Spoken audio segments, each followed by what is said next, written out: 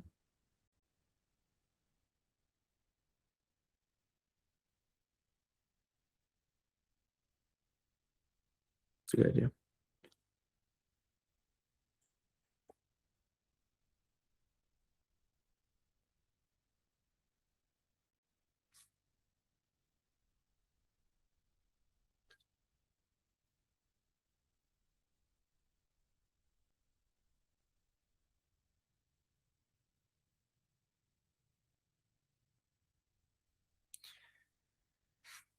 I think one of the big lessons I've learned is, in general, doing a few things the best is much better than doing a lot of things good, right? So you guys got to pick what you want to be super good at and be the best at it, and just go from there.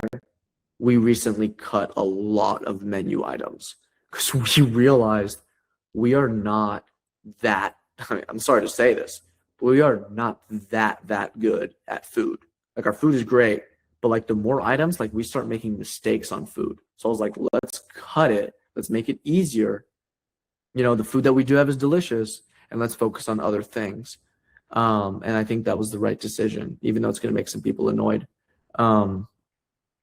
As long as you have some things that you feel like you're the absolute best at.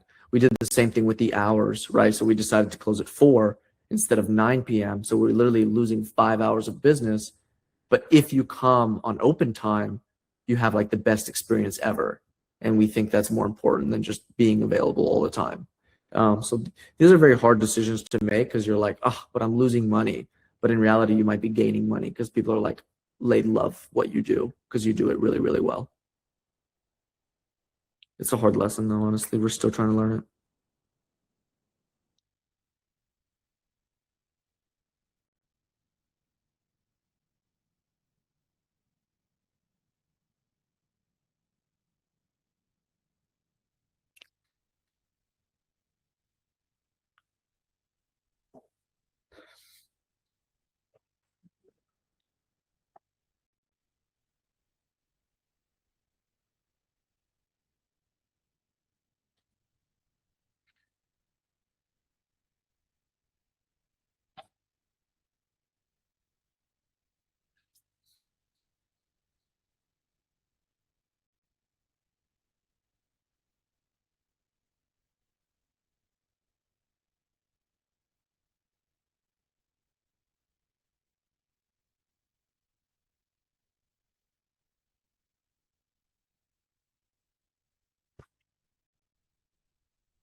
Hey guys, I hope that was helpful for everybody.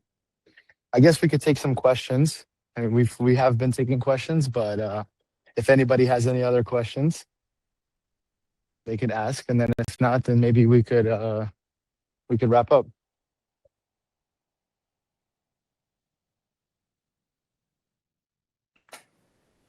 Can I ask what's your budget for your internal marketing team for your own page? For which aspect of marketing? Just for your team to post in content creation. Oh, so nothing to do with influencers? Yeah. It's pretty high, to be honest. So we pay our videographer $1,200 a month, and that's just him, just to get content. And then we pay our social media manager overseas about $1,000 a month, and she's the one that like generates the ideas and stuff like that. And then we have like the cost of goods, like food or drinks, whatever they have to like make when they're there. Yep. But after that, it's kind of low, right? We just need the people to do the things. Right. And then the posting and all that kind of stuff. Okay. Yeah, I was going to ask you that for the content. So you just have a person that you like the way, or I mean, represents the brand, and you do constant stories like every 2 hours you put a story, so you stay always on top of that feed whoever is following you. Yeah, we repost a lot of client stories that they tag us, and we always repost that. That helps. I will say though, it's hard to swallow some of these costs, but for us, it's like we're going to keep growing the company. We're about to open number 2, and then hopefully 3 and 4 and 5. And so like it kind of dilutes the cost, right? You're spreading the cost to multiple units. So it gets cheaper. My assumption is it's going to be cheaper to do social media when we're at 20 units than it is at 2 units, which is cool. Right. So we're very excited to enter that stage of the like the corporate profit percentage right now is really low. Like, you know, corporate eats up everything. But I'm hoping that 10 units, all of a sudden the corporate is like only 10% of everything, and then the company has a lot of cash. Because I invested very heavily into corporate before we opened the restaurant, honestly, even before we opened the first one. If you guys look at my calls in May, because I think I joined May of 2025, we hadn't opened Sonny's Bernie yet. So I had no restaurant, but we had already hired a big team. So it was kind of scary. So you give the influencers only a gift card. That's all. That's all. They don't ask more. Depends on the influencer. Because I have someone like last week, influencer. She has 5,000 followers. She asked 200 euros. Like, We would reject that.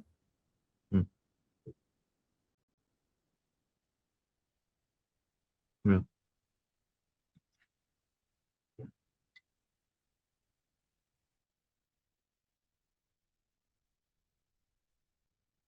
And are you giving more if they ask? Like, Depends on the person. Depends on the. You know, we didn't really get into details, but to be honest, I don't really know them that well myself. But like we do look at data, like we look at how much of videos that views they're getting, and like is it going to be worth it? We have a whole calculator, like we do all that. I think if you guys watched the video that I attached last week, it goes into stuff like that. In that situation, Albi, why wouldn't you pay them the 200? No, it's just my intuition speaking. I don't know. Just probably feels like there's other. I just find someone that's cheaper. There's a lot of these people out there nowadays. What about if it was like a bigger influencer, like 100K or 200K followers? Yeah, it just depends. It depends. We have like I said, we have like a equation that Wesley kind of showed us. It's in that video. So it's like just the average average amount of views that person generates. But in general, we do not like to spend money. In general, our rule of thumb is if you want to come, and we take care of your meal. That's like our rule of thumb. Do you guys think that it works for like all concepts? Like Wesley, maybe for your concept it would be a bit different because they're not coming in and experiencing like the ambiance, which they probably enjoy and get value from, right? Do you think that in your situation it's different? Yeah, a little. I would say overall it's the numbers game. Albi has a great space, so in terms of the potential like influencer to impression rate, it might be higher. We're a little different from Albi. We like to spend money. I'm very loose with the money with influencers. We're opening up two new locations. Each location is getting a 10K budget just for influencers. So like 20K just for 2 weeks. So aside from just paying for their meal, you're also giving them more money. Obviously, there's guardrails that we put in terms of cost per impression and so forth. But yeah, I mean, Albi invests in a lot of his space. That he's probably getting good return for that. Ours, like you mentioned, is a little different.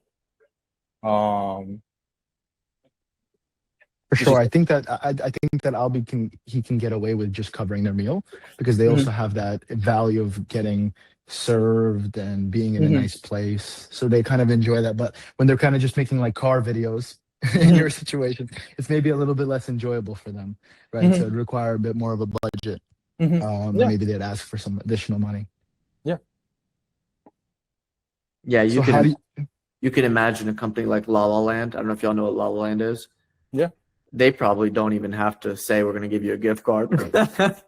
People are going doing that for free, spending the money on the coffees because they love that brand, right? So like, I think that's true, Elon. If you love a brand, like if Nike told me right now, hey, I'll give you 50% off and buy these Nike shoes, I might just do it. You know, like I love Nike, so.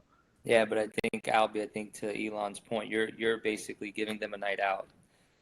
You know, there's an experience similar to what we do with the influencers, where you know you're sort of offering a lot because it's a free meal, it's a free night out, it's a whatever, and they bring a friend and they have fun with it. You know. Yeah. In general, though, I think it's the same for all of us. In general, like, okay, you pay a little bit more, pay a little less, who cares? It's like, in general, the concept of like just blowing up your brand is there. Yeah, I mean the cost comes from other places, right? The cost of like service, cost of serving the person, taking up table space. You know, you just somewhere else. And yeah, it's different for each concept, but it works, right? The overall is get impressions. It's going to cost you money to get impressions, and you just want to find the most efficient way for your concept, for your restaurant. There.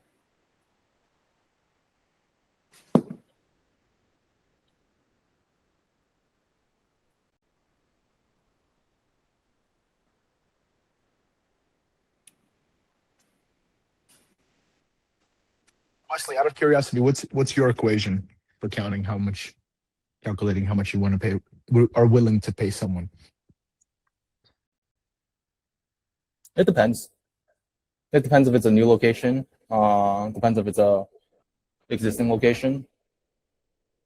It depends on the goal, right? It's how much margin we have, right? For new locations, our margin's a little higher, so we're willing to be a little more loose with it. And there's a tipping point we're trying to hit quicker. So it really depends, right? Each restaurant's a little different. For us, I think my marketing guy's a little, I would say, cheaper with it.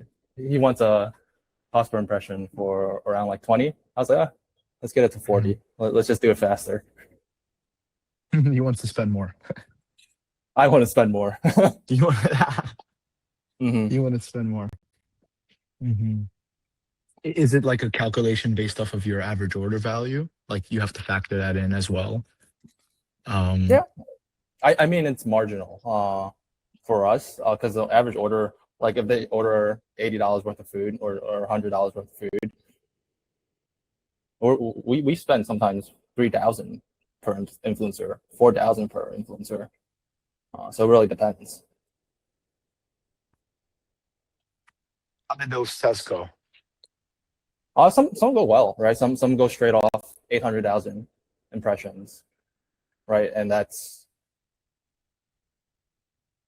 a whole month's work for someone, right? But they'll probably cost like 3,000-4,000, and sometimes it doesn't hit. So you kind of have to balance that out and find the right calculation. I like what Wesley said. Spending a lot of money is a big moat, right? Not a lot of restaurant owners want to do that. So it's like you immediately are like getting access to something or someone that like other people don't have access to because they don't want to do that. So I like, I mean, I don't really do that too much myself, but I like the concept a lot of paying a lot of money and like, you know, it's going to blow up.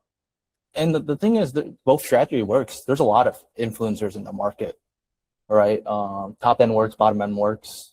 It's just to get people to view your business, right? It's kind of like real estate. You're paying more for real estate to get more eyeballs or foot traffic, right? You're just getting digital foot traffic essentially. What would you guys recommend to someone who's like somewhat in the middle? Maybe their concept is not entirely like Albi's, where they can give the experience of having a nice night out, but then they're also not super cash heavy at the moment, and they're I would maybe go. running on. I would go Albi's route first, because it's less risky. Because it is riskier when you put a larger budget. We spent 10,000 for one influencer once, and it didn't yield. Right, so it's better to go lighter, and use resources, excess resources you have, or use sweat equity rather than actual capital. You said that it didn't yield. Or it didn't yield the amount we wanted, right? So we were expecting I think a CPM of $30 per 1,000 impressions, ended up being like 70. So it did half of what we expected, right? So 10,000, we essentially spent 20,000. Can you break that down, like the CPM? Because maybe not everyone knows what CPM means. Okay. So, Cost like per maybe, yeah. 1,000 impressions. So let's say a post gets 10,000 views. What's the math there? Cost per 1,000, 10,000 views. And it's $200. Let's say it's $200 for this person, and cost per 10,000 divided by 1,000. So $20. That's CPM. So if you spend $200 for 10,000 impressions, that's $20 CPM. Cost per 1,000 impressions. Mhm. And you want to be below the $20 per month? Sorry, $20 per CPM. Yeah, my marketing guy does. It's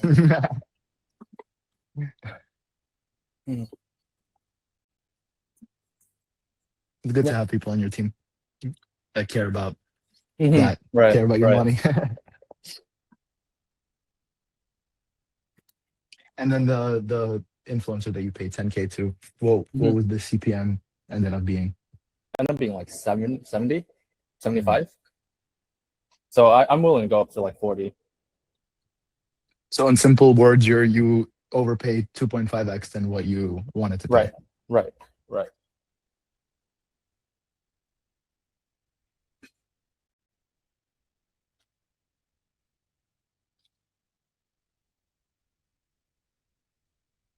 But yeah, it's just a numbers game.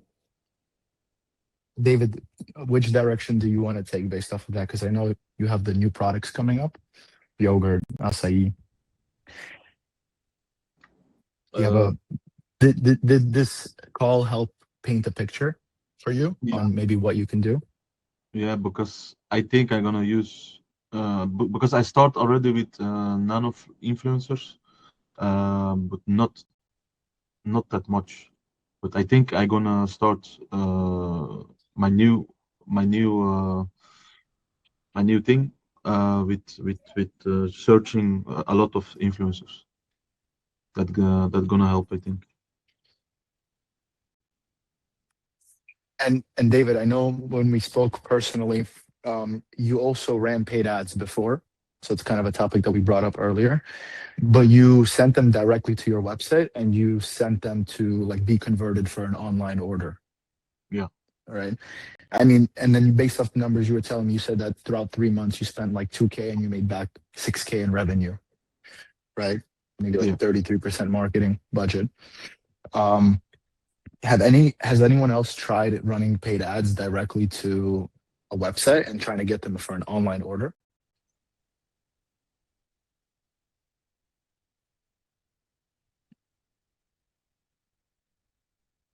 Wesley, have you tried that? What's up? Sorry, I wasn't paying attention. Because I know that you have like 100% delivery concept, right?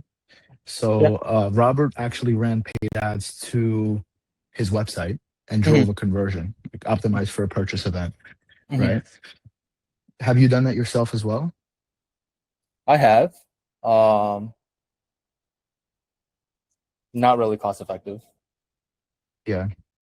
The reason I bring that up is because like a lot of these, and then it also is to my point that I asked Albi earlier, a lot of these creatives, they're super great creatives for like UGC marketing, right? Influencer marketing.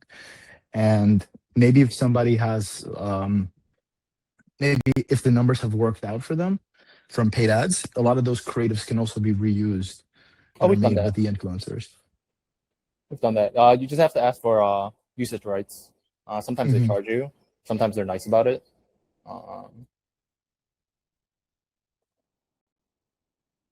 And have you tried actually running those creatives from paid ads, those same creatives? Yeah, I would say the CPM is lower for running ads on creatives, but the conversions are lower as well. Interesting. Directly to the website for a purchase, right? For an online order. Right, right. And that's your website directly, or that's like Uber Eats or third-party aggregator? Back then we used to do our website, but we kind of switched off. We used to use Square, which had pixel tracking and everything, and purchase order tracking and stuff like that. Now we're using DoorDash Storefront, Mhm. which is like a DoorDash built for you website. They don't have that yet, but because we thought it wasn't as good, so we would rather choose operational ease rather than marketing tracking on that end. Mhm.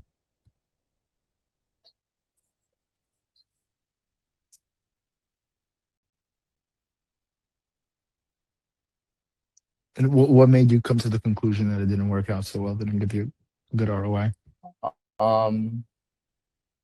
The LTV to CAC, the lifetime or the CAC was too high. Customer acquisition costs. It was lower in different platforms, so we decided to focus on the other platforms.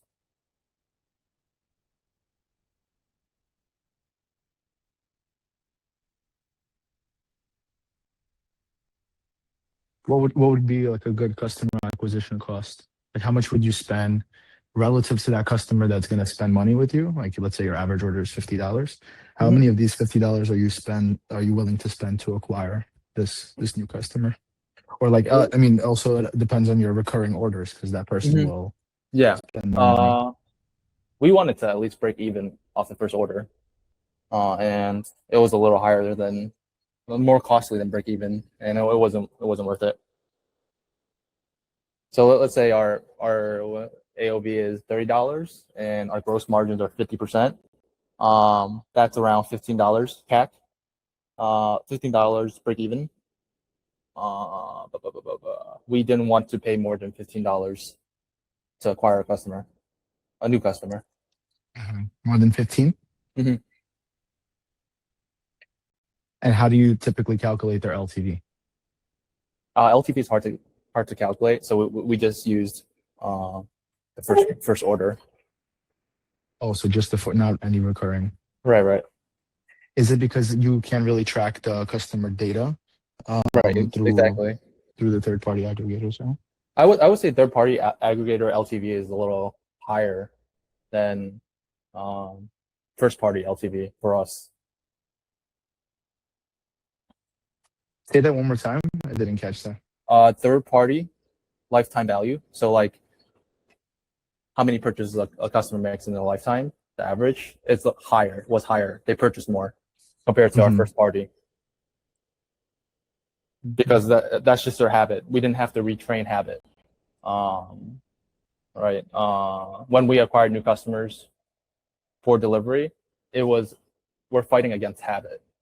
So the return rate was lower than on third party.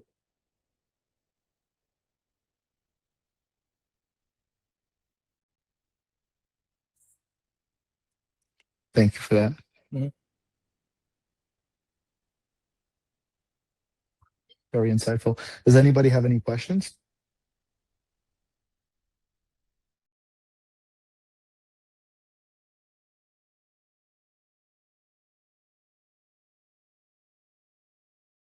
Okay.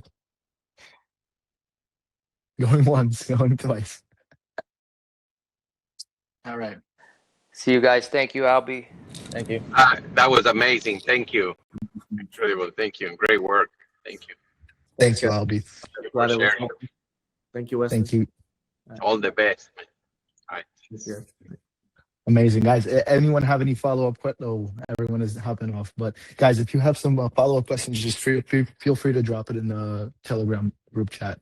I know we need some time to get the thoughts rolling, but I'm sure if you drop it in the group chat, we'll get an answer. Thank you so much. I appreciate you guys. Bye-bye.